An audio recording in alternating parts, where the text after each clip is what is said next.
Tonight, an I-Team exclusive. A plot to kill President John F. Kennedy in Chicago 3 weeks before he was assassinated in Dallas. ABC 7 investigative reporter Chuck Gowdy has the details. President Kennedy was murdered on November 22, 1963. Tomorrow is the 44th anniversary of JFK's assassination.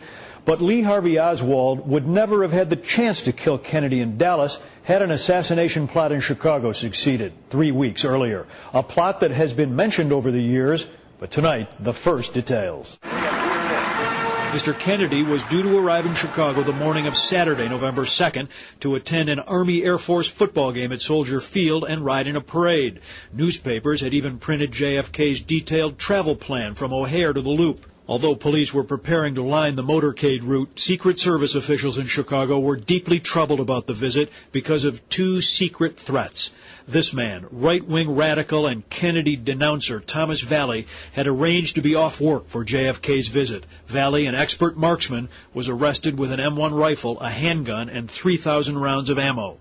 But then there was the phone call to federal agents from a motel manager, concerned about what she saw in a room rented by two Cuban nationals. Had seen lying on the bed several automatic rifles with telescopic sights with an outline of the route that President Kennedy was supposed to take. In Chicago? In Chicago, that would bring him past that building. Chicagoan Abraham Bolden, now 72, was a young Secret Service agent in 1963. After a few years as an Illinois state trooper, Bolden had joined the Secret Service and was invited by President Kennedy himself onto the prestigious White House detail, the first black agent ever assigned to protect a president. Bolden recalls how agents bungled surveillance of those two suspected Cuban hitmen. They disappeared and were never identified. No one was sent to the room to fingerprint it or to try to get some identification or anything like that. The case was just closed. So that was the end of it? That was the end of it. On November 2nd, the president was about to leave the White House for Chicago, and Bolden says a Cuban murder squad here was unaccounted for. The morning of the game, a call was made to Washington, D.C., to the chief of the Secret Service by Special Agent in Charge Martineau, with the recommendation that the president cancel his trip to Chicago. News reports stated Kennedy didn't show because he was ill or because of a diplomatic crisis. Official investigations of JFK never determined why the president canceled Chicago November 2nd. But in his first interview in 44 years, former agent Bolden tells me JFK stayed away because of an imminent threat. The president of the United States did not come to Chicago on November 2nd because he was basically waved off by the Secret Service. Yes, that's right.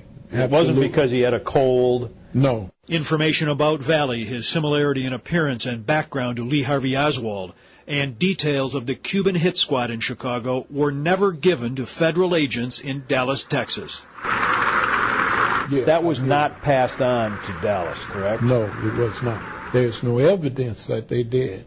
In this book that Bolden wrote with his late wife, due out next spring, he will cite another contributing factor in the JFK murder: on-duty drunkenness by Secret Service agents. Something has happened in the motorcade route. I told the chief of the Secret Service this, that if anything happens, an emergency situation happens with President Kennedy, that their reflexes are going to be in such a condition that they won't be able to respond. And Dallas, Texas proved that I was right. And the first unconfirmed reports say the president was hit in the head. The president's life was in grave danger due to the inefficiency of the security that was surrounding him. President Kennedy has been assassinated. It's official now. The president is dead. When that bullet struck the head of the president, it struck me too, because I saw it coming. When the Warren Commission began investigating JFK's assassination, Bolden says he attempted to inform members about the Chicago plot and misconduct by his fellow agents. During that time, Bolden himself was arrested and prosecuted for soliciting a bribe from a counterfeiter, and he served a 6-year sentence. He claims it was a setup to silence him. The main witness has since recanted, and Bolden hopes now to clear his name. A spokesman for the Secret Service in Washington tonight tells the I-Team that officials, quote, would not have any comment whatsoever about Mr. Bolden's statements.